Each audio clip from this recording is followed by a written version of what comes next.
Close your eyes for a moment. Take a deep breath. Feel the world around you, not just with your senses, but with your consciousness. The weight of the air, the temperature on your skin, the distant sounds your mind usually filters out. All of this seems solid, real, unquestionable. It's what we call reality. But what if I told you that this solid reality is actually clay, and that the sculptor is you? What if I told you that everything, absolutely everything you call your life, your successes, your frustrations, the person you see in the mirror, is merely an echo, a materialized reflection of an invisible, silent, yet all-powerful force that resides in the most intimate part of your being, your mind. A force that, every second, sculpts your days, designs your opportunities, and builds, brick by brick, the walls of your limitations. Today, we're not going to talk about mindset tricks or catchphrases that get lost in the wind. We will unravel a fundamental code, a law of the universe as old as time itself, revealed by one of history's most enigmatic thinkers, James Allen. A truth so simple it has been forgotten by our noisy age, yet so powerful that once understood, it can crumble the reality you know and construct a new one, more aligned with your true essence. The master key has always been in your hands, and you are about to discover how to finally use it to open the right door. Who was James Allen? In the early 20th century, in an age of steel, steam, and noise, while the world was shaken by industrial revolutions and inventions that screamed progress, a man chose the path of silence. In Great Britain, James Allen lived a modest, almost anonymous life. He was not a tycoon with business secrets, nor a scientist in a laboratory. He was an observer of life, a student of the human soul, who found in stillness the wisdom that the noise of the world could not drown out. His masterpiece, As a Man Thinketh, Man is What He Thinks, is a deceptively short book. You can read it in an afternoon, but it will take a lifetime to absorb its depth. There are no promises of instant wealth or manufactured happiness. What it contains is a map to the control center of the universe, your own consciousness. Allen taught us with crystal clarity that success is not an accident, and failure is not bad luck. Luck is not an external force that chooses its favorites. These are all results, direct consequences of the most sophisticated mechanism in existence, the human mind. Unlike modern gurus focused on material possessions, success for Allen was not just about having. It was, above all, about being. Calm in the face of the storm. Strong in the face of adversity. With a purpose that ignites the soul. And this epic journey begins in the one place only you can access. The mind as a garden. James Allen gifted us with the most powerful and practical metaphor of all. The mind is a garden. And you, at this very moment, are the master gardener. Think about it now, with complete honesty. What kind of gardener have you been? An attentive gardener, who cultivates with intention, or an absent-minded gardener, who has left your plot to chance? Every day, every hour, you sow seeds into this fertile soil. Seeds of courage, optimism, love, abundance. Golden seeds that blossom into fulfillment. But often without realizing it, you also sow other seeds. Seeds of doubt, fear, resentment, scarcity. The weed of comparison, which makes you look at your neighbor's garden and feel like yours is never good enough. The plague of pessimism, which poisons the soil before any flower can even sprout. The garden does not judge. The mind does not question the seed. It simply nourishes and grows, with equal energy, both roses and thorns. If you plant limiting thoughts, you cannot expect to reap a life of freedom. If you allow the weeds of fear to take over, you cannot be surprised when the landscape of your life becomes barren, gray, and lifeless. Here is the truth that many avoid, for it carries an immense weight of responsibility. Every frustration in your bank account, every bitter disagreement in your relationships, every opportunity that slipped through your fingers was born first as a seed of thought that you, consciously or unconsciously, decided to water. You are the gardener. And the good news is that the cleansing can begin today. The hidden programmer. Long before modern neuroscience mapped our synapses, Allen already understood the power of repetition and mental habit. He described what we now call mental reprogramming. Your dominant thoughts are not just passing ideas. They are the source code of your reality. These are commands you type day after day into the supercomputer of your subconscious. When you repeat them to yourself, even silently, with the words "I can't do it," "This is too hard for me," "I never have any luck," you're not just complaining. You're writing a program, a self-sabotaging software. And your subconscious, which doesn't distinguish between reality and imagination, executes this program perfectly. It will make you see only obstacles. It will make you feel an inexplicable fatigue when it's time to act. It will attract circumstances and people that validate the command you gave. Your life becomes living proof of your internal programming. Think about it. How many promotions have you lost because the inner voice of "I'm not good enough" ran on a loop?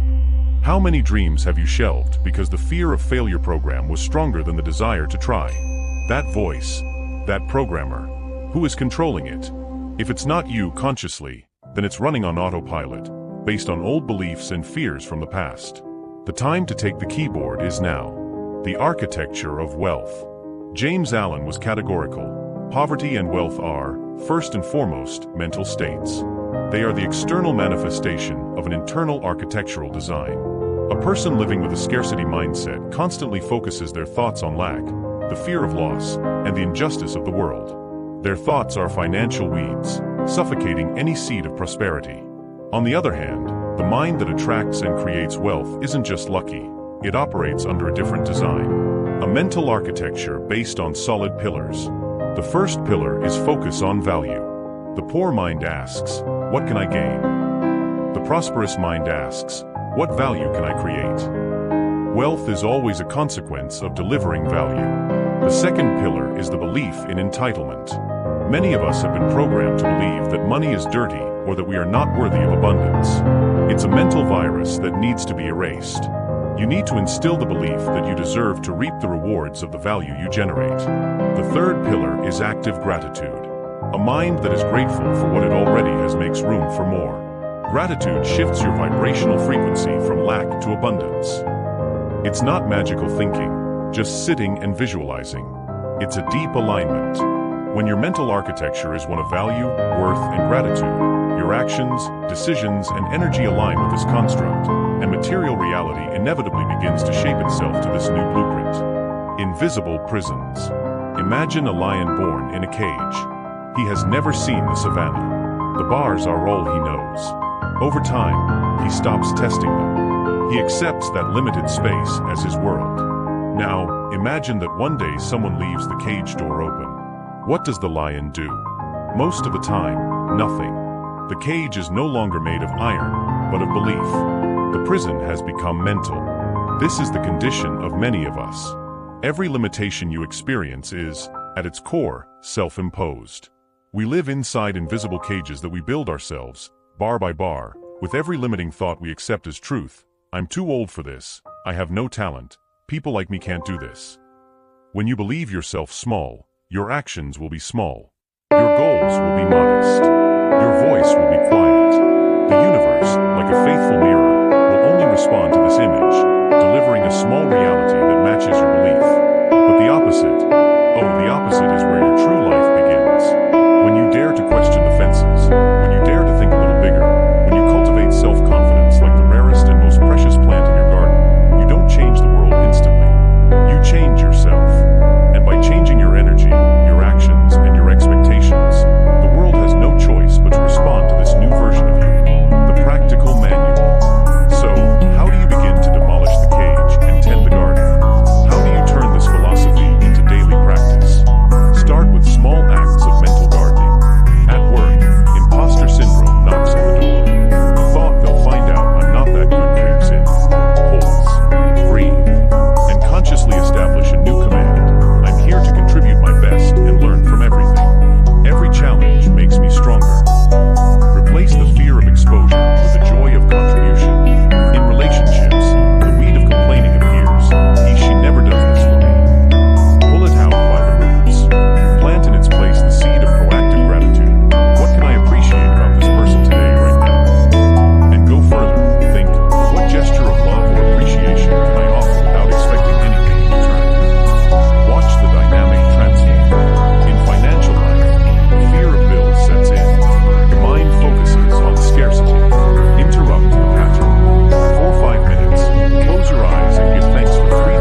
Try this. Before you even get up, place your hand over your heart and think, my body is an incredible healing and energy machine.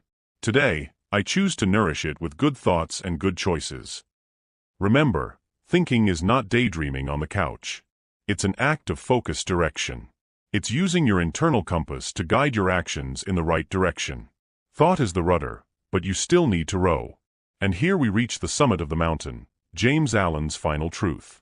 The most frightening and, at the same time, the most gloriously liberating truth of all, your life right now, with all its joys and all its pains, is the direct and mathematical result of everything you've thought and believed up until now. No one else is responsible. I know this idea can generate resistance. What about injustices? What about tragedies? Allen doesn't deny external circumstances. What he asserts is that our power lies not in controlling the world, but in controlling our response to it. Circumstances are the soil, sometimes rocky, sometimes fertile. But the seed you choose to plant in that soil, that choice is always yours. This can be a burden, because it eliminates all excuses. Blame can no longer be outsourced. But it is also glory. It is your declaration of independence. It means that from this second on, you have the sovereign power to change absolutely everything, starting with the only place over which you have 100% control, the realm of your mind. James Allen's words have echoed for over a century for one reason. They point to an immutable law of the universe. The universe doesn't respond to what you want, it responds to who you are. And who you are is the sum total of your dominant thoughts. If you seek a life of purpose, peace, and prosperity, change doesn't begin out there, in a new job or a new relationship. The revolution is internal. It begins here. So the final question is this: as you look at the garden of your mind today, with complete honesty, what do you see? Have you been cultivating the seeds of your greatest potential, or habitually watering the weeds of your own limitations? Let your journey begin in the comments. Share with us, what's the biggest weed you're committed to removing from your mind starting today?